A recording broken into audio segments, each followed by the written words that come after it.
નમસ્કાર મિત્રો, હું છું રોહિત ભુવા. આપનું સ્વાગત છે અમારી યુટ્યુબ ચેનલ શ્રીજી ઓનલાઈનમાં.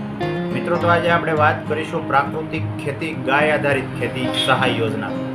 આ સહાય યોજના કોને મળશે, કેટલી સહાય મળશે, ક્યાં ક્યાં ડોક્યુમેન્ટ જોઈશે અને ક્યાં અરજી સબમિટ કરવાની રહેશે, તે સંપૂર્ણ માહિતી આપણે આજે આ વિડીયો દ્વારા જોઈશું.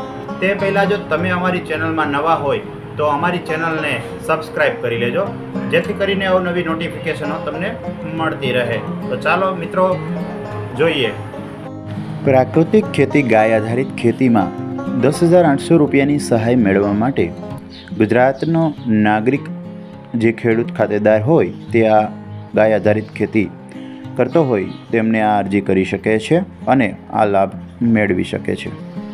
આ લાભ મેળવવા માટે ઓનલાઈન અરજી આઈ ખેડૂત પોર્ટલ પર કરવાની રહેશે. તો તેના માટે ડોક્યુમેન્ટની જો આપણે વાત કરીએ તો આધાર કાર્ડ, બેંક પાસબુક, 7/8 અને ગાય સાથે ટેગ લગાવેલા ફોટાની જરૂર પડશે. હવે આપણને સવાલ થશે કે ટેગવાળો ફોટો એટલે કેવો? તો સરકારી ડૉક્ટર પાસેથી લગાવેલો ગાય પાસે ખેડૂત ખાતેદારે ઊભા રહી અને ટેગવાળો ફોટો લગાવવાનો રહેશે, જે તમને અહીંયા ચિત્ર બતાવેલું છે. હાલમાં આ અરજી ઓનલાઈન આઈ ખેડૂત પોર્ટલ ઉપર શરૂ છે, જે 17 સપ્ટેમ્બર 2025 સુધી ઓનલાઈન અરજી થઈ શકશે.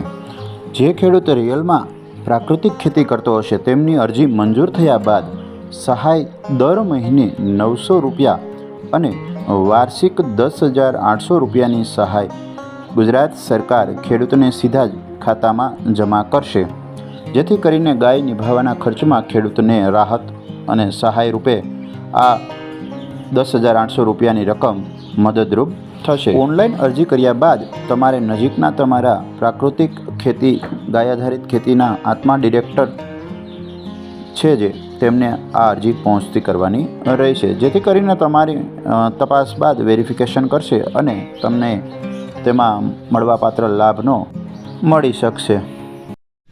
મિત્રો, આવી સહાયલક્ષી યોજનાઓ ખેડૂતો માટે મહત્ત્વની હોય છે. તેના વિશેની સંપૂર્ણ માહિતીઓ નવી જાણવા માટે અમારી ચેનલને સબસ્ક્રાઈબ કરી લો